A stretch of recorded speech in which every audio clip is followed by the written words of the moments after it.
Chapter 9. Thus on the chill Lapponian's dreary land, for many a long month, lost in snow profound, when Sol from Cancer sends the seasons bland, and in their northern cave the storms hath bound. From silent mountains, straight with startling sound, torrents are hurl'd, green hills emerge, and lo, the trees with foliage, cliffs with flowers are crowned, pure rills through vales of verdure warbling go, and wonder, love, and joy the peasant's heart o'erflow. BEATTIE. Several of her succeeding days passed in suspense, for Ludovico could only learn from the soldiers that there was a prisoner in the apartment described to him by Emily, and that he was a Frenchman whom they had taken in one of their skirmishes with a party of his countrymen. During this interval, Emily escaped the persecutions of Bertolini and Vrezzi by confining herself to her apartment, except that sometimes, in the evening, she ventured to walk in the adjoining corridor.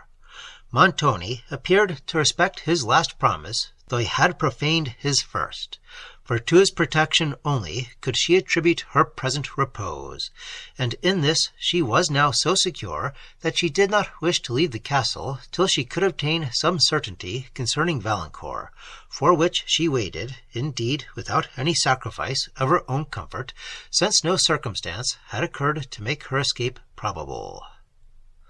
On the fourth day, Ludovico informed her that he had hopes of being admitted to the presence of the prisoner, it being the turn of a soldier with whom he had been for some time familiar to attend him on the following night. He was not deceived in his hope, for under pretence of carrying a pitcher of water, he entered the prison, though his prudence having prevented him from telling the sentinel the real motive of his visit, he was obliged to make his conference with the prisoner a very short one. Emily awaited the result in her own apartment. Ludovico, having promised to accompany Annette to the corridor in the evening, where, after several hours impatiently counted, he arrived, Emily, having then uttered the name of Valancourt, could articulate no more, but hesitated in trembling expectation. "The Chevalier would not entrust me with his name, Signora," replied Ludovico, "but when I just mentioned yours, he seemed overwhelmed with joy, though he was not so much surprised as I expected." "Does he then remember me?" she exclaimed. "Oh, it is Monsieur Valancourt," said Annette, and looked impatiently at Ludovico, who understood her look, and replied to Emily, "Yes, lady, the Chevalier does indeed remember you, and, I am sure, has a very great regard for you, and I made bold to say you had for him. He then inquired how you came to know he was in the castle, and whether you ordered me to speak to him.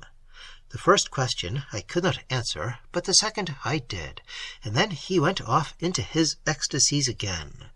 I was afraid his joy would have betrayed him to the sentinel at the door." "But how does he look, Ludovico?" interrupted Emily. "Is he not melancholy and ill with his long confinement?" "Why, as to melancholy, I saw no symptom of that, lady, while I was with him, for he seemed in the finest spirits I ever saw anybody in all my life. His countenance was all joy, and if one may judge from that, he was very well, but I did not ask him." "Did he send me no message?" said Emily. "Oh, yes, Signora, and something besides," replied Ludovico, who searched his pockets. "Surely I have not lost it," added he. "The Chevalier said he would have written, Madame, if he had pen and ink, and was going to have sent a very long message when the sentinel entered the room, but not before he had given me this." Ludovico then drew forth a miniature from his bosom, which Emily received with a trembling hand, and perceived to be a portrait of herself, the very picture which her mother had lost so strangely in the fishing-house at La Vallée. Tears of mingled joy and tenderness flowed to her eyes, while Ludovico proceeded. Tell your lady, said the Chevalier, as he gave me the picture, that this has been my companion and only solace in all my misfortunes. Tell her that I have worn it next to my heart, and that I send it her as a pledge of an affection which can never die, that I would not part with it but to her for the wealth of worlds, and that I now part with it only in the hope of soon receiving it from her hands. Tell her. Just then, Signora, the sentinel came in, and the Chevalier said no more, but he had before asked me to contrive an interview for him with you. And when I told him how little hope I had of prevailing with the guard to assist me, he said that was not, perhaps, of so much consequence as I imagined, and bade me contrive to bring back your answer, and he would inform me of more than he chose to do then. So this, I think, lady, is the whole of what passed. How, Ludovico, shall I reward you for your zeal? Said Emily, but indeed I do not now possess the means. When can you see the Chevalier again? That is uncertain, Signora, replied he. It depends upon who stands guard next. There are no more than one or two among them from whom I would dare to ask admittance to the prison chamber. I need not bid you remember, Ludovico, resumed Emily, how very much interested I am in your seeing the Chevalier soon, and when you do so, tell him that I have received the picture, and with the sentiments he wished. Tell him I have suffered much, and still suffer. She paused. But shall I tell him you will see him, lady? Said Ludovico.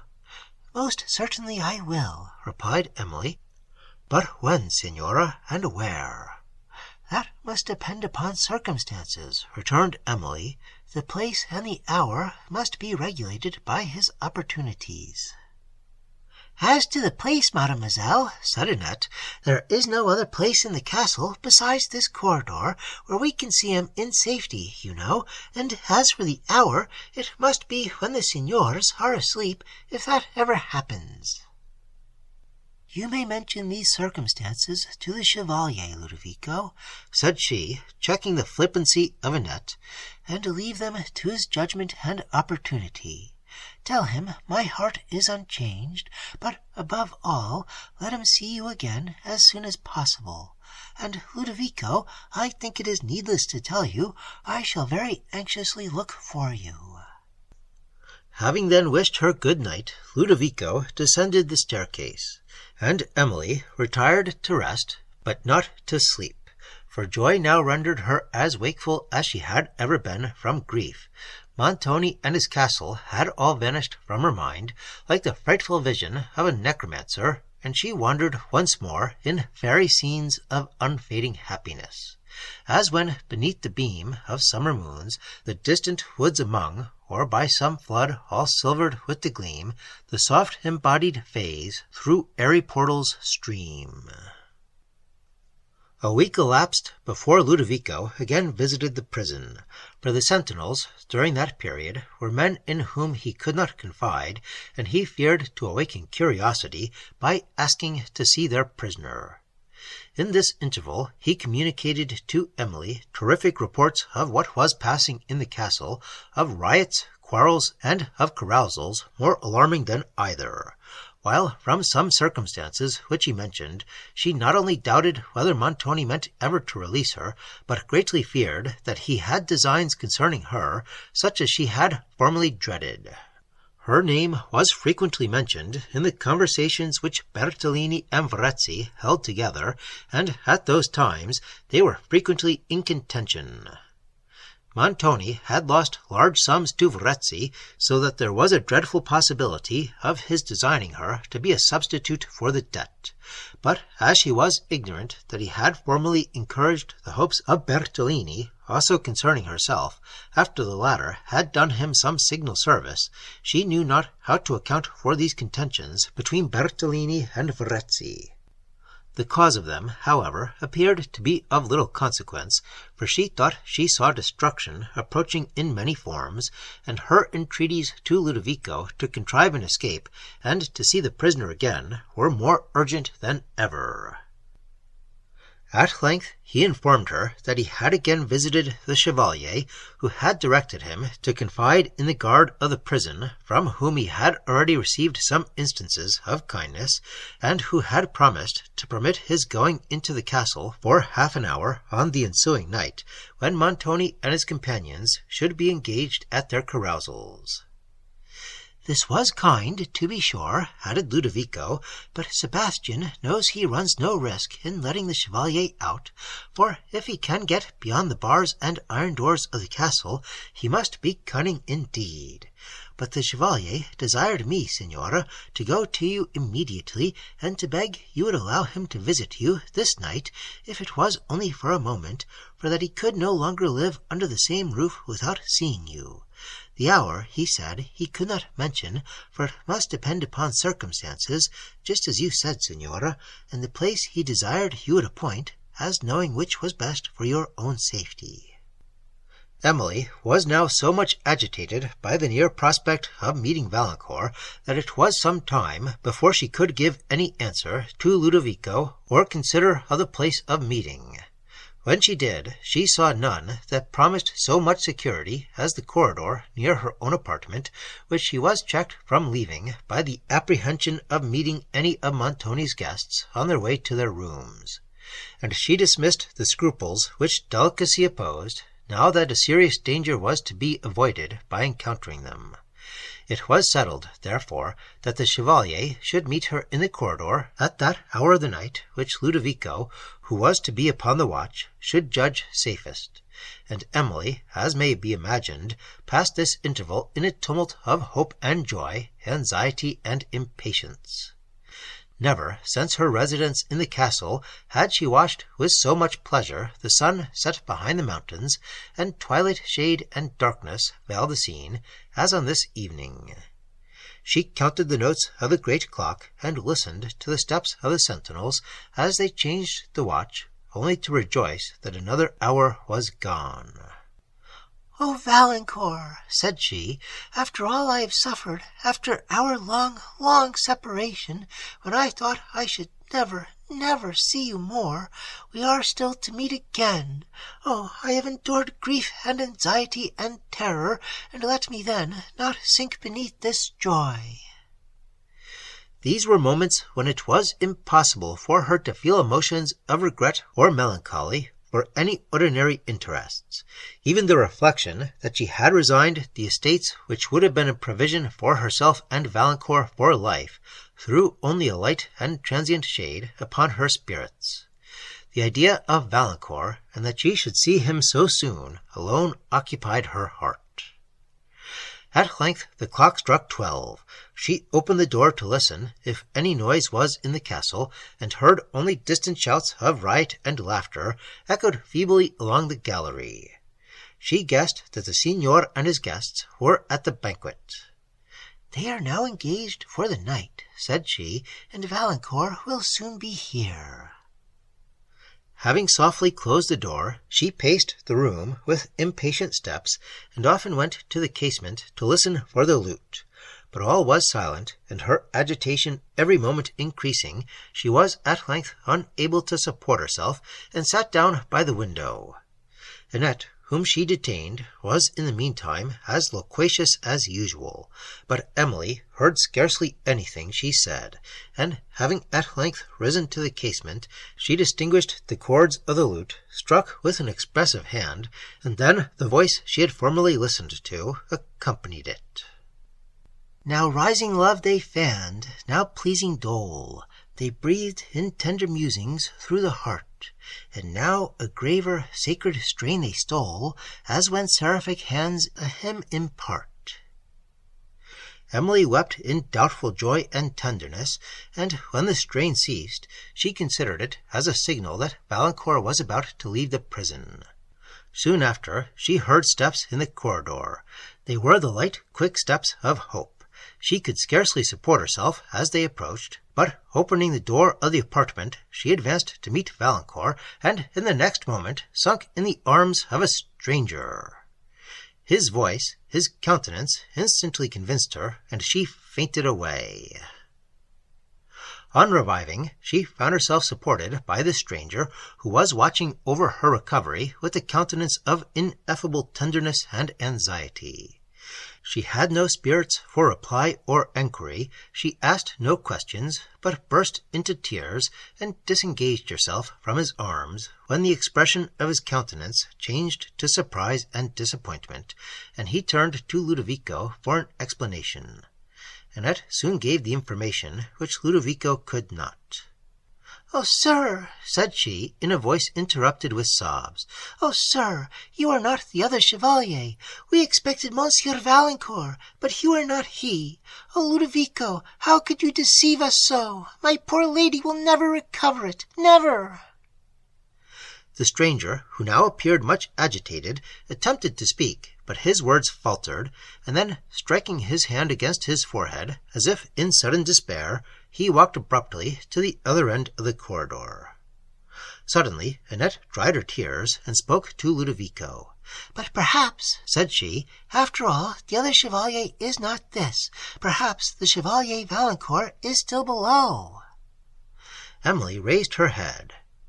"No," replied Ludovico, "Monsieur Valancourt never was below.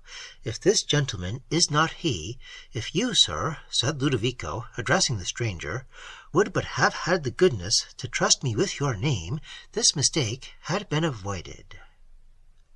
"Most true," replied the stranger, speaking in broken Italian, "but it was of the utmost consequence to me that my name should be concealed from Montoni. Madame," added he, then addressing Emily in French, "will you permit me to apologize for the pain I have occasioned you, and to explain to you alone my name and the circumstance which has led me into this error? I am of France. I am your countryman. We are met in a foreign land." Emily tried to compose her spirits, yet she hesitated to grant his request. At length, desiring that Ludovico would wait on the staircase, and detaining Annette, she told the stranger that her woman understood very little Italian, and begged he would communicate what he wished to say in that language.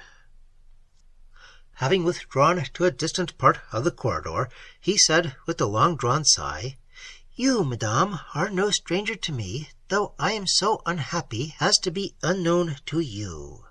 My name is Dupont.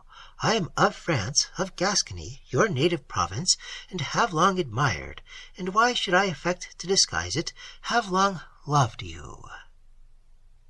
He paused, but in the next moment proceeded. "My family, madame, is probably not unknown to you, for we lived within a few miles of La Vallée, and I have sometimes had the happiness of meeting you on visits in the neighborhood. I will not offend you by repeating how much you interested me, how much I loved to wander in the scenes you frequented, how often I visited your favorite fishing-house, and lamented the circumstance which at that time forbade me to reveal my passion. I will not explain how I surrendered to temptation and became possessed of a treasure which was to me inestimable, a treasure which I committed to your messenger a few days ago with expectations very different from my present ones. I will say nothing of these circumstances, for I know they will avail me little. Let me only supplicate from you forgiveness and the picture which I so unwarily returned. Your generosity will pardon the theft and restore the prize. My crime has been my punishment, for the portrait I stole has contributed to nourish a passion which must still be my torment." Emily now interrupted him. "I think, sir, I may leave it to your integrity to determine whether, after what has just appeared concerning Monsieur Valancourt, I ought to return the picture. I think you will acknowledge that this would not be generosity, and you will allow me to add that it would be doing myself an injustice. I must consider myself honored by your good opinion, but—" and she hesitated, "the mistake of this evening makes it unnecessary for me to say more." "It does, madame, alas, it does," said the stranger, who, after a long pause, proceeded. but you will allow me to show my disinterestedness, though not my love, and will accept the services I offer. Yet, alas, what services can I offer? I am myself a prisoner, a sufferer like you. But, dear as liberty is to me, I would not seek it through half the hazards I would encounter to deliver you from this recess of vice. Accept the offered services of a friend. Do not refuse me the reward of having, at least, attempted to deserve your thanks." "You deserve them already, sir," said Emily. "The wish deserves my warmest thanks. But you will excuse me for reminding you of the danger you incur by prolonging this interview. It will be a great consolation to me to remember, whether your friendly attempts to release me succeed or not, that I have a countryman who would so generously protect me." Monsieur Dupont took her hand, which she but feebly attempted to withdraw, and pressed it respectfully to his lips. "Allow me to breathe another fervent sigh for your happiness," said he, "and to applaud myself for an affection which I cannot conquer." As he said this, Emily heard a noise from her apartment, and, turning round, saw the door from the staircase open, and a man rush into her chamber.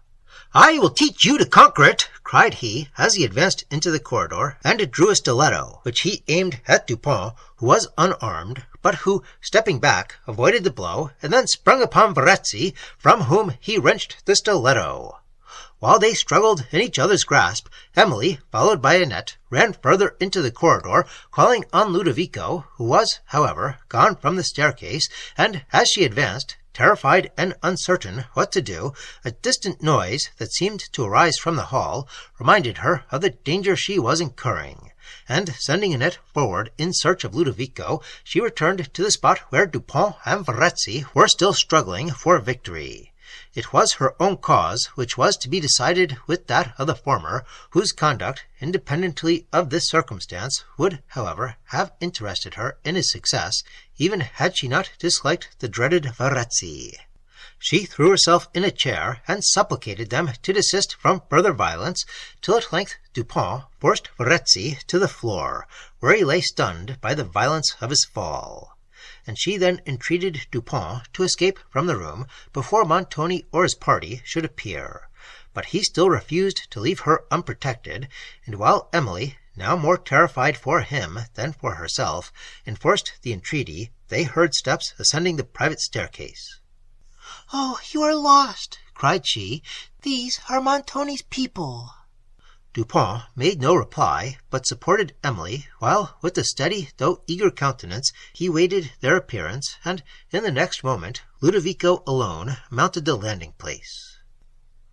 Throwing a hasty glance round the chamber, "Follow me," said he. "As you value your lives, we have not an instant to lose." Emily inquired what had occurred, and whither they were to go. "I cannot stay to tell you now, signora," replied Ludovico. "Fly, fly!" She immediately followed him, accompanied by Monsieur Dupont, down the staircase, and along a vaulted passage, when suddenly she recollected Annette, and inquired for her. "She awaits us further on, signora," said Ludovico, almost breathless with haste.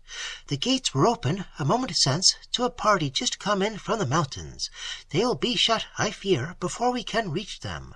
Through this door, signora," added Ludovico, holding down the lamp. "Take care, here are 2 steps." Emily followed, trembling still more than before. She had understood that her escape from the castle depended upon the present moment, while Dupont supported her, and endeavored, as they passed along, to cheer her spirits. "Speak low, signor," said Ludovico. "These passages send echoes all round the castle." "Take care of the light," cried Emily. "You go so fast that the air will extinguish it." Ludovico now opened another door, where they found Annette, and the party then descended a short flight of steps into a passage, which Ludovico said led round the inner court of the castle, and opened into the outer one. As they advanced, confused and tumultuous sounds that seemed to come from the inner court alarmed Emily. "Nay, signora," said Ludovico, "our only hope is in that tumult.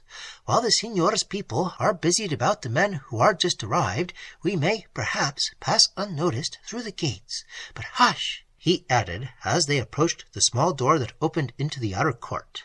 "If you will remain here a moment, I will go to see whether the gates are open and anybody is in the way. Pray extinguish the light, signor, if you hear me talking," continued Ludovico, delivering the lamp to Dupin, "and remain quite still." Saying this, he stepped out upon the court, and they closed the door, listening anxiously to his departing steps. No voice, however, was heard in the court, which he was crossing, though a confusion of many voices yet issued from the inner one. "We shall soon be beyond the walls," said Dupin softly to Emily. "Support yourself a little longer, madame, and all will be well." But soon they heard Ludovico speaking loud, and the voice also of some other person, and Dupin immediately extinguished the lamp. "Ah, it is too late!" exclaimed Emily. "What is to become of us?" They listened again, and then perceived that Ludovico was talking with the sentinel, whose voices were heard also by Emily's favourite dog, that had followed her from the chamber, and now barked loudly. "This dog will betray us," said Dupin. "I will hold him." "I fear he has already betrayed us," replied Emily. Dupin, however, caught him up, and again listening to what was going on without, they heard Ludovico say, "I'll watch the gates the while." "Stay a minute," replied the sentinel, "and you need not have the trouble, for the horses will be sent round to the outer stables, then the gates will be shut, and I can leave my post." "I don't mind the trouble, comrade," said Ludovico. "You will do such another good turn for me some time.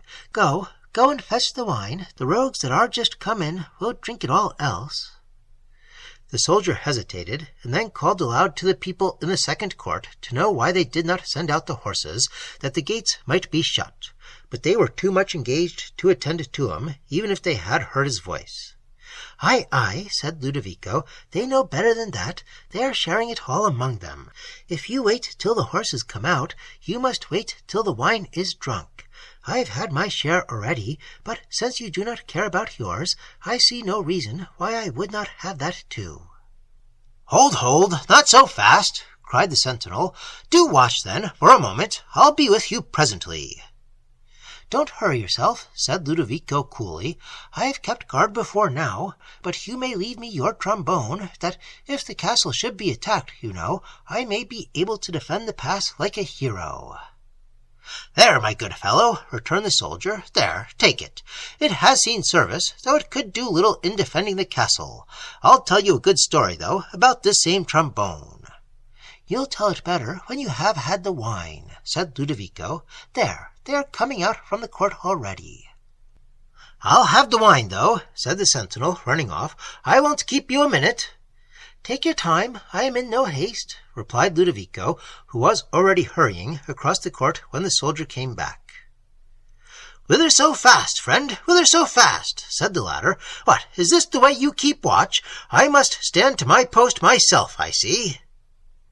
"I will," replied Ludovico. "You have saved me the trouble of following you further, for I want to tell you, if you have a mind to drink the Tuscany wine, you must go to Sebastian. He is dealing it out.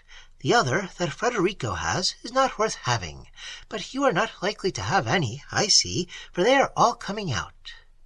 "By St. Peter, so they are," said the soldier, and again ran off, while Ludovico, once more at liberty, hastened to the door of the passage, where Emily was sinking under the anxiety this long discourse had occasioned, but on his telling them the court was clear, they followed him to the gates without waiting another instant, yet not before he had seized 2 horses that had strayed from the second court, and were picking a scanty meal among the grass which grew between the pavement of the first. They passed without interruption the dreadful gates, and took the road that led down among the woods, Emily, Monsieur Dupin, and Annette on foot, and Ludovico, who was mounted on one horse, leading the other. Having reached them, they stopped, while Emily and Annette were placed on horseback with their 2 protectors, when Ludovico, leading the way, they set off as fast as the broken road and the feeble light which a rising moon threw among the foliage would permit. Emily was so much astonished by this sudden departure that she scarcely dared to believe herself awake, and she yet much doubted whether this adventure would terminate in escape. a doubt which had too much probability to justify it, for before they quitted the woods they heard shouts in the wind, and on emerging from them saw lights moving quickly near the castle above. Dupont whipped his horse, and with some difficulty compelled him to go faster. "Ah, poor beast," said Ludovico, "he is weary enough, he has been out all day. But, signor, we must fly for it now, for yonder are lights coming this way." Having given his own horse a lash, they now both set off on a full gallop, and when they again looked back, the lights were so distant as scarcely to be discerned, and the voices were sunk into silence. The travellers then abated their pace, and consulting whither they should direct their course, it was determined they should descend into Tuscany and endeavour to reach the Mediterranean, where they could readily embark for France. Thither Dupont meant to attend Emily, if he should learn that the regiment he had accompanied into Italy was returned to his native country. They were now on the road which Emily had travelled with Ugo and Bertrand, but Ludovico, who was the only one of the party acquainted with the passes of these mountains, said that a little further on, a by-road, branching from this, would lead them down into Tuscany with very little difficulty, and that at a few leagues' distance was a small town where necessaries could be procured for their journey. "But I hope," added he, "we shall meet with no straggling parties of banditti. Some of them are abroad, I know. However, I have got a good trombone, which will be of some service if we should encounter any of those brave spirits. Have you no arms, signor?" "Yes," replied Dupont, "I have the villain's stiletto, who would have stabbed me, but let us rejoice in our escape from Udolpho, nor torment ourselves with looking out for dangers that may never arrive." The moon was now risen high over the woods that hung upon the sides of the narrow glen, through which they wandered, and afforded them light sufficient to distinguish their way, and to avoid the loose and broken stones that frequently crossed it. They now travelled leisurely, and in profound silence, for they had scarcely yet recovered from the astonishment into which this sudden escape had thrown them. Emily's mind especially was sunk, after the various emotions it had suffered, into a kind of musing stillness, which the reposing beauty of the surrounding scene, and the creeping murmur of the night breeze among the foliage above, contributed to prolong. She thought of Valancourt and of France with hope, and she would have thought of them with joy, had not the first events of this evening harassed her spirits too much to permit her now to feel so lively a sensation.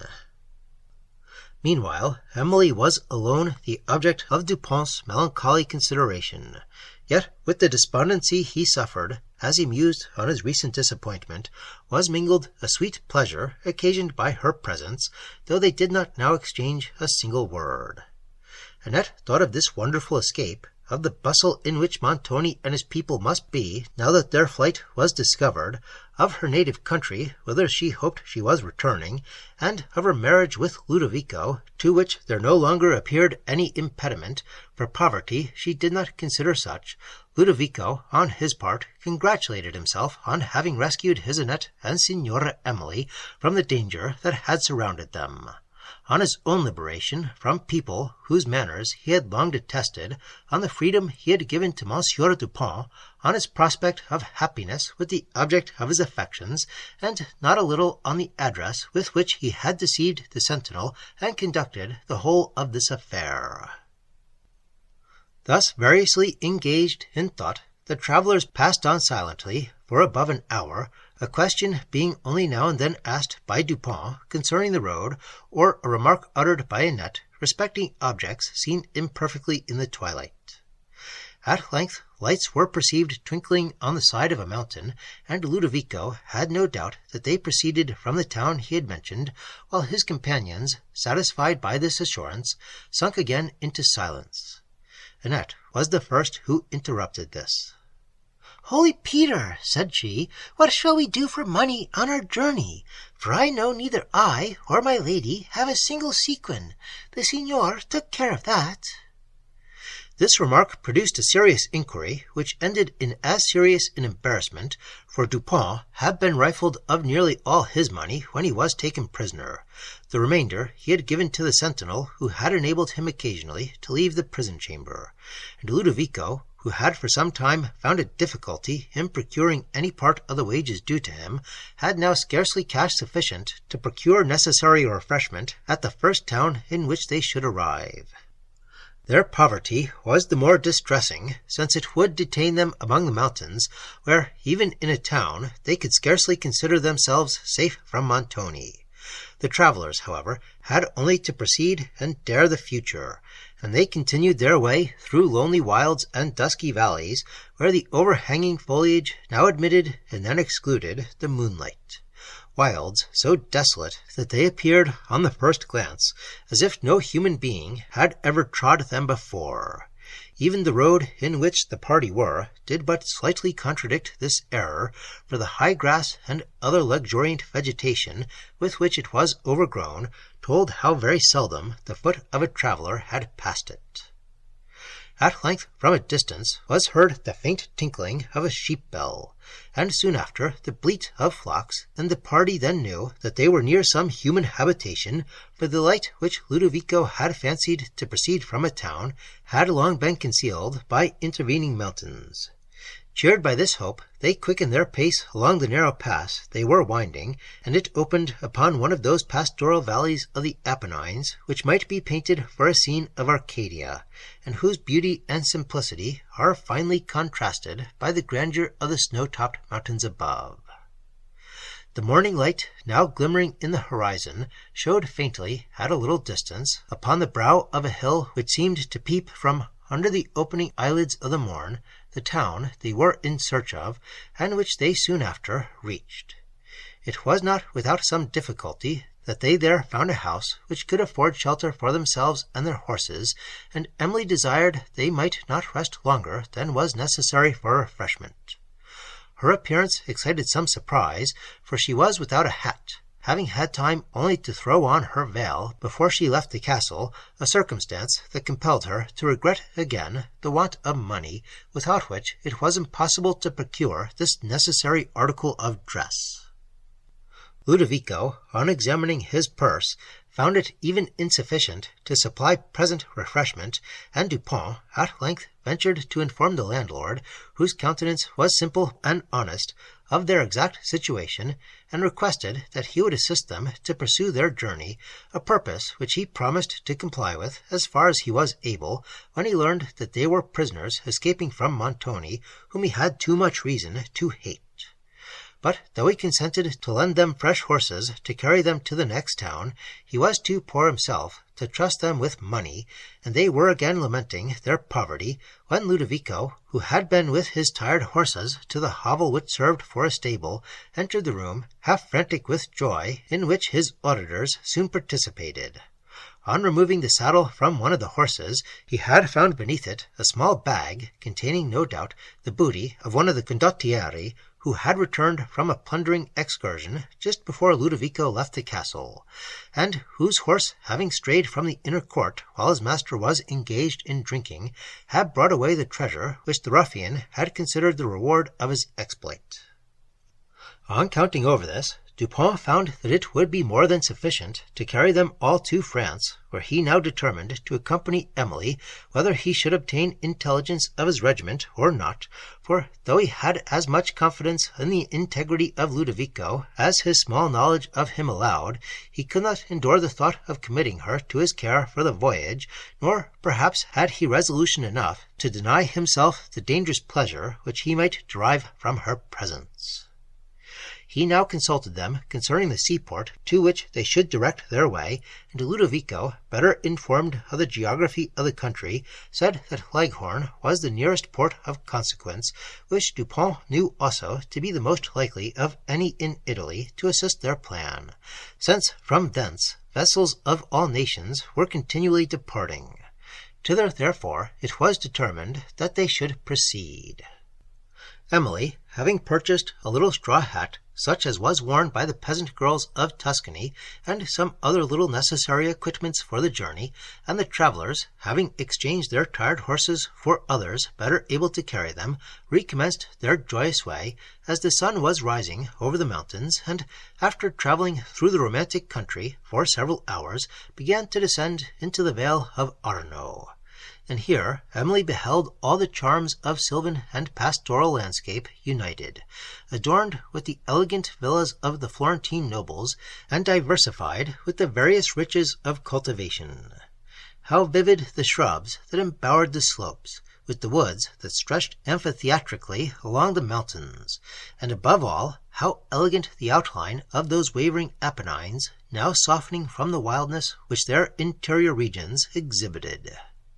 At a distance in the east, Emily discovered Florence, with its towers rising on the brilliant horizon, and its luxuriant plain spreading to the feet of the Apennines, speckled with gardens and magnificent villas, or colored with groves of orange and lemon, with vines, corn, and plantations of olive and mulberry, while to the west the vale opened to the waters of the Mediterranean, so distant that they were known only by a bluish line that appeared upon the horizon, and by the light marine vapor which just stained the ether above.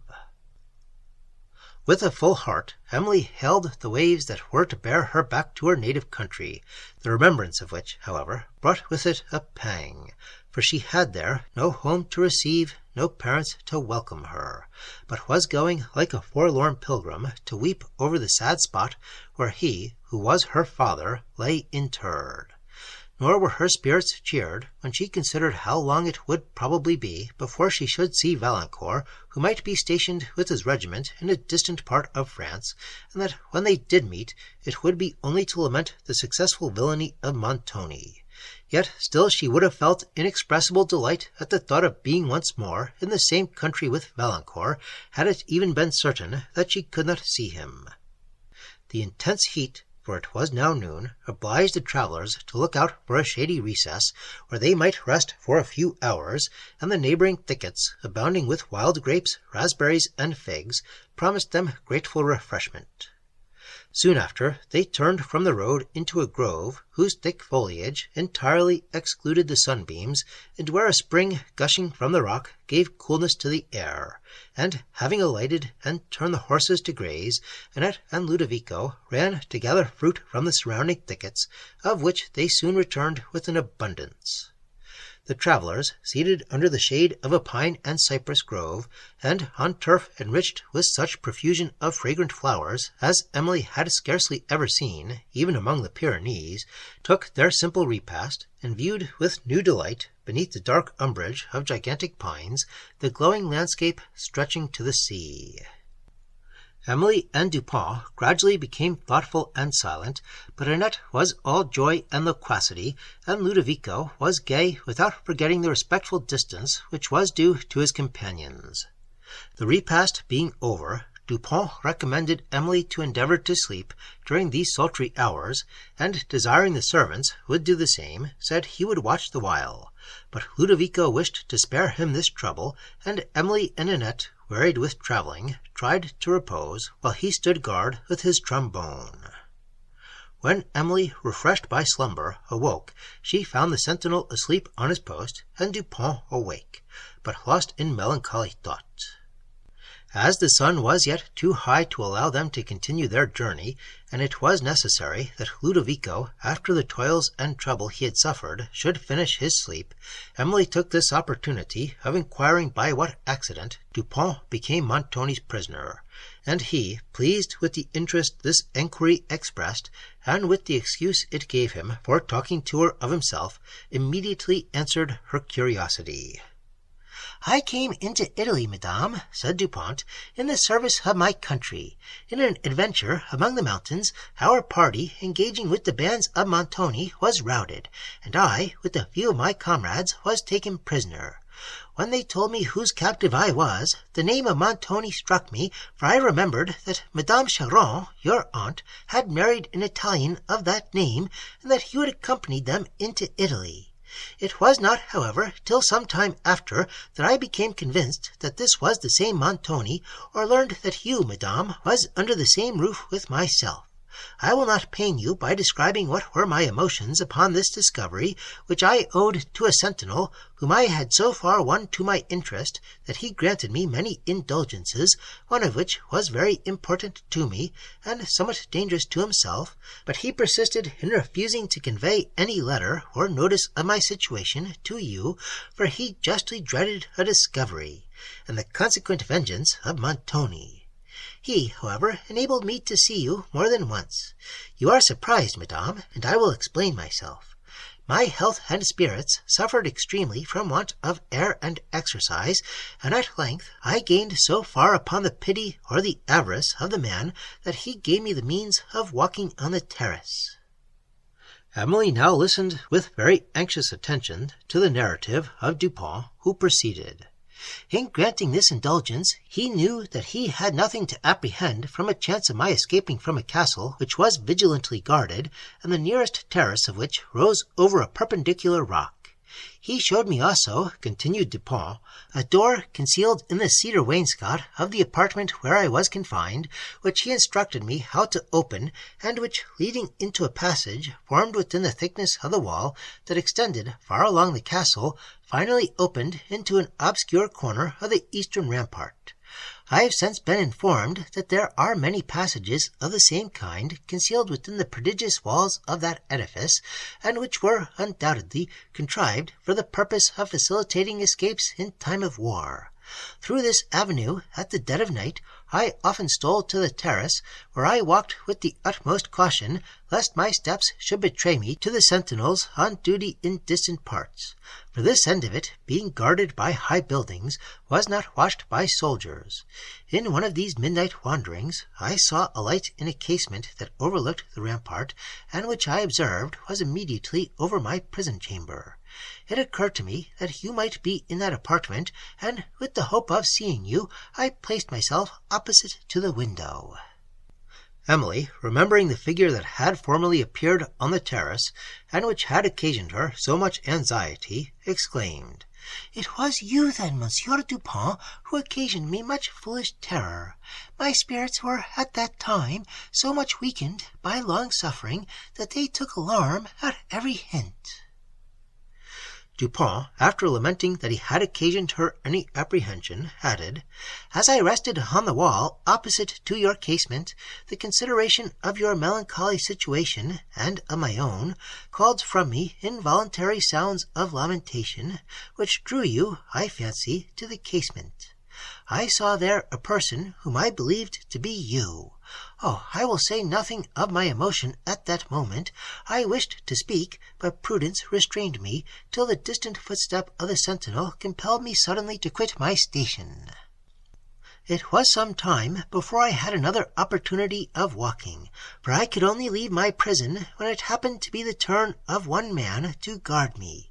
Meanwhile, I became convinced, from some circumstances related by him, that your apartment was over mine, and when again I ventured forth, I returned to your casement, where again I saw you, but without daring to speak. I waved my hand, and you suddenly disappeared. Then it was that I forgot my prudence and yielded to lamentation.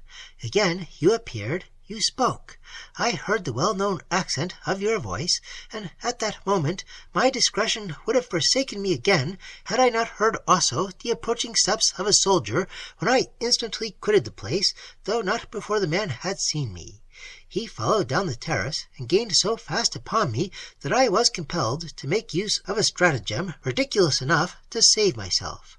I had heard of the superstition of many of these men, and I uttered a strange noise, with the hope that my pursuer would mistake it for something supernatural, and desist from pursuit. Luckily for myself, I succeeded. The man, it seems, was subject to fits, and the terror he suffered threw him into one, by which accident I secured my retreat. A sense of the danger I had escaped, and the increased watchfulness which my appearance had occasioned among the sentinels, deterred me ever after from walking on the terrace. But in the stillness of night I frequently beguiled myself with an old lute procured for me by a soldier, which I sometimes accompanied with my voice, and sometimes, I will acknowledge, with the hope of making myself heard by you. But it was only a few evenings ago that this hope was answered. I then thought I heard a voice in the wind calling me, yet even then I feared to reply, lest a sentinel at the prison door should hear me. Was I right, madame, in this conjecture? Was it you who spoke?" "Yes," said Emily, with an involuntary sigh. "You were right indeed." Dupin, observing the painful emotions which this question revived, now changed the subject. "In one of my excursions through the passage which I have mentioned, I overheard a singular conversation," said he. "In the passage?" said Emily, with surprise. "I heard it in the passage," said Dupin, "but it proceeded from an apartment adjoining the wall within which the passage wound, and the shell of the wall was there so thin, and was also somewhat decayed, that I could distinctly hear every word spoken on the other side. It happened that Montoni and his companions were assembled in the room, and Montoni began to relate the extraordinary history of the lady, his predecessor in the castle. He did indeed mention some very surprising circumstances, and whether they were strictly true, his conscience must decide. I fear it will determine against him. But you, madame, have doubtless heard the report which he designs should circulate on the subject of that lady's mysterious fate." "I have, sir," replied Emily, "and I perceive that you doubt it." "I doubted it before the period I am speaking of," rejoined Dupin, "but some circumstances mentioned by Montoni greatly contributed to my suspicions. The account I then heard almost convinced me that he was a murderer. I trembled for you, the more so that I had heard the guests mention your name in a manner that threatened your repose, and knowing that the most impious men are often the most superstitious, I determined to try whether I could not awaken their consciences, and awe them from the commission of the crime I dreaded. I listened closely to Montoni, and in the most striking passages of his story I joined my voice and repeated his last words in a disguised and hollow tone." "But were you not afraid of being discovered?" said Emily. "I was not," replied Dupin, "for I knew that if Montoni had been acquainted with the secret of this passage, he would not have confined me in the apartment to which it led. I knew also from better authority that he was ignorant of it. The party for some time appeared inattentive to my voice, but at length were so much alarmed that they quitted the apartment, and having heard Montoni order his servants to search it, I returned to my prison, which was very distant from this part of the passage." "I remember perfectly to have heard of the conversation you mention," said Emily. "It spread a general alarm among Montoni's people, and I will own I was weak enough to partake of it." Monsieur Dupin and Emily thus continued to converse of Montoni, and then of France, and of the plan of their voyage, when Emily told him that it was her intention to retire to a convent in Languedoc, where she had formerly been treated with much kindness, and from thence to write to her relation, Monsieur Quesnel, and inform him of her conduct. There she designed to wait till La Vallée should again be her own, whither she hoped her income would some time permit her to return. For Dupin now taught her to expect that the estate of which Montoni had attempted to defraud her was not irrecoverably lost, and he again congratulated her on her escape from Montoni, who, he had not a doubt, meant to have detained her for life. The possibility of recovering her aunt's estates for Valancourt and herself lighted up a joy in Emily's heart, such as she had not known for many months, but she endeavoured to conceal this from Monsieur Dupin, lest it should lead him to a painful remembrance of his rival. They continued to converse till the sun was declining in the west, when Dupin awoke Ludovico, and they set forward on their journey. Gradually descending the lower slopes of the valley, they reached the Arno, and wound along its pastoral margin for many miles, delighted with the scenery around them, and with the remembrances which its classic waves revived. At a distance they heard a gay song of the peasants among the vineyards, and observed the setting sun tint the waves with yellow lustre, and twilight draw a dusky purple over the mountains, which at length deepened into night. Then the lucciola, the firefly of Tuscany, was seen to flash its sudden sparks among the foliage, while the cicala, with its shrill note, became more clamorous than even during the noonday heat, loving best the hour when the English beetle, with less offensive sound, winds his small but sullen horn, as oft he rises midst the twilight path, against the pilgrim borne in heedless hum. The travellers crossed the Arno by moonlight at a ferry, and learning that Pisa was only a few miles down the river, they wished to have proceeded in a boat. But as none could be procured, they set out on their wearied horses for that city. As they approached it, the vale expanded into a plain variegated with vineyards, corn, olives, and mulberry groves.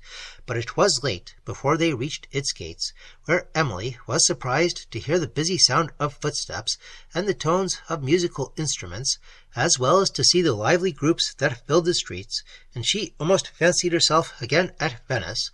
But here was no moonlit sea, no gay gondolas dashing the waves, no Palladian palaces to throw enchantment over the fancy and lead it into the wilds of fairy story. The Arno rolled through the town, but no music trembled from balconies over its waters. It gave only the busy voices of sailors on board vessels just arrived from the Mediterranean. The melancholy heaving of the anchor and the boatswain's shrill whistle, sounds which since that period have there sunk almost into silence.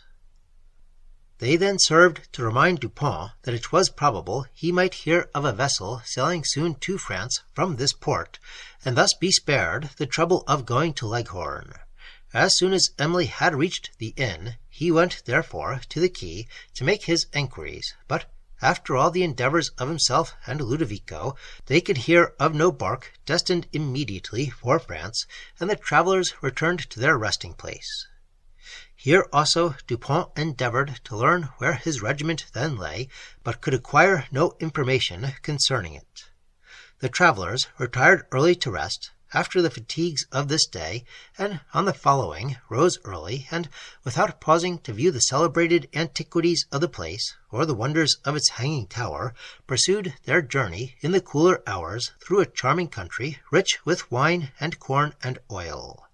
The Apennines, no longer awful or even grand, here softened into the beauty of sylvan and pastoral landscape, and Emily, as she descended them, looked down delighted on Leghorn and its spacious bay, filled with vessels and crowned with these beautiful hills. She was no less surprised and amused, on entering this town, to find it crowded with persons in the dresses of all nations, a scene which reminded her of a Venetian masquerade, such as she had witnessed at the time of the Carnival.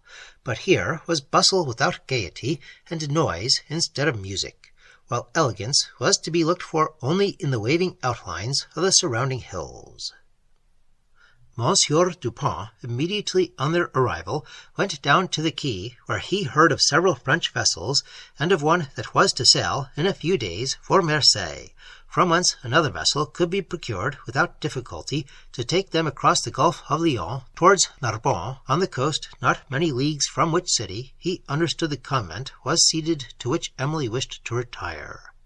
He therefore immediately engaged with the captain to take them to Marseilles, and Emily was delighted to hear that her passage to France was secured. Her mind was now relieved from the terror of pursuit, and the pleasing hope of soon seeing her native country, that country which held Valancourt, restored to her spirits a degree of cheerfulness such as she had scarcely known since the death of her father. At Leghorn also, Dupont heard of his regiment, and that it had embarked for France, a circumstance which gave him great satisfaction, for he could now accompany Emily thither without reproach to his conscience or apprehension of displeasure from his commander. During these days he scrupulously forbore to distress her by mention of his passion, and she was compelled to esteem and pity, though she could not love him. He endeavoured to amuse her by showing the environs of the town, and they often walked together on the seashore and on the busy quays, where Emily was frequently interested by the arrival and departure of vessels, participating in the joy of meeting friends, and sometimes shedding a sympathetic tear to the sorrow of those that were separating. It was after having witnessed a scene of the latter kind that she arranged the following stanzas. The Mariner. Soft came the breath of spring, smooth flowed the tide, and blue the heaven in its mirror smiled. The white sail trembled, swelled, expanded wide, the busy sailors at the anchor toiled. With anxious friends that shed the parting tear, the deck was thronged, how swift the moments fly! The vessel heaves, the farewell signs appear, mute is each tongue, and eloquent each eye. The last dread moment comes, the sailor youth hides the big drop, then smiles amid his pain, soothes his sad bride, and vows eternal truth. Farewell, my love, we shall meet again. Long on the stern, with waving hand he stood, the crowded shore sinks, lessening from his view. As gradual glides the bark along the flood, his bride is seen no more. Adieu, adieu. The breeze of eve moans low, her smile is o'er, dim steals her twilight down the crimsoned west.